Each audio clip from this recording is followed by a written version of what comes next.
Bueno, siempre arranco los vivos mostrando alguna página de este libro, que por supuesto no es el código Meier ni nada de eso.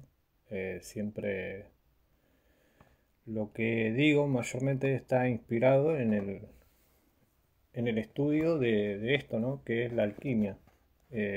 Para los que no sepan, la alquimia eh, básicamente es el estudio de la obra de Dios, ¿sí? O de procesos naturales que existen en, en el reino de Dios.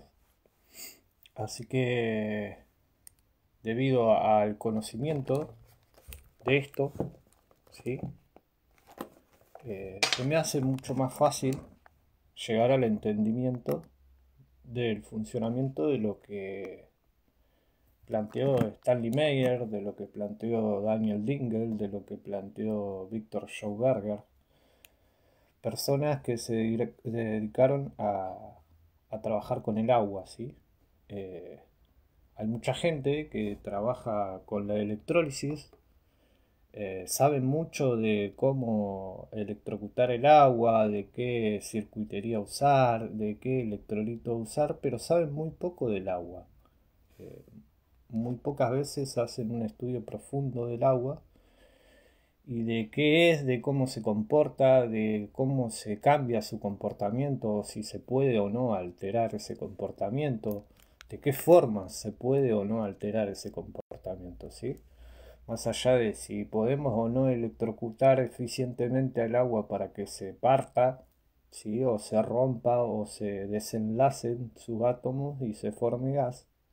Más allá de hacer eso, se pueden hacer un montón más de cosas que no siempre tienen que ver con la química, ¿sí? O con electrocutar el agua, ¿sí? Hay muchas formas físicas que se dan en la naturaleza que generan procesos y cambios en el agua.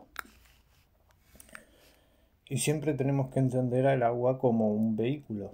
El agua es un vehículo que puede cargarse y descargarse de diferentes cosas. Por ejemplo, magnetismo, electricidad, temperatura, minerales, sales, eh, gases.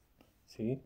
El agua como vehículo tiene esa capacidad de trasladar, transferir, transportar algo de un punto a otro punto. ¿Sí? Para generar ese traslado muchas veces también hay que tener en cuenta los puntos térmicos del agua. ¿Sí? El agua en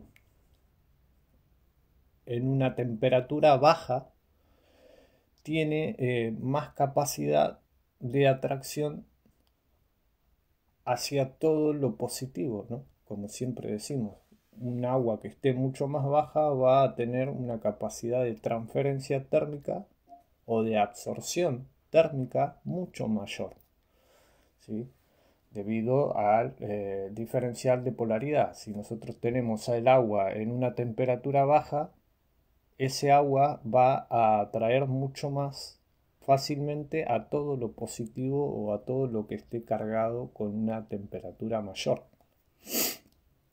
Sí, entendiendo eso, podemos entender que la recepción del agua, ¿sí? Para con el hidrógeno que nosotros generemos en nuestro sistema de celda va a ser mucho mejor. ¿Sí? El hidrógeno se va a adherir mucho más fácilmente al agua que nosotros generemos en nuestro sistema debido a que el agua está en una polaridad negativa o a una temperatura más baja que la temperatura ambiente, ¿sí? Eso muy pocas veces se explica en lo que es la teoría de la celdita de hidrógeno, ¿sí? La gente solo se empeña en electrocutar a la molécula de agua hasta que eso se disocie. No importa si genera calor el proceso, si hay mucha pérdida, si hay corrosión, si hay suciedad, si el agua está sucia con electrolitos o no. ¿Sí? Hay un montón de cosas que no se tienen en cuenta a la hora de trabajar con el agua porque solo aplicamos corriente al agua, nada más, no hay ninguna lógica aplicada al proceso que estamos haciendo, y mucho menos una lógica de revitalización del agua. O sea, no estamos cuidando al agua a la hora de hacer procesos de electrólisis, solamente estamos electrocutando el agua hasta que se rompa la molécula. ¿Sí? No hay nada más.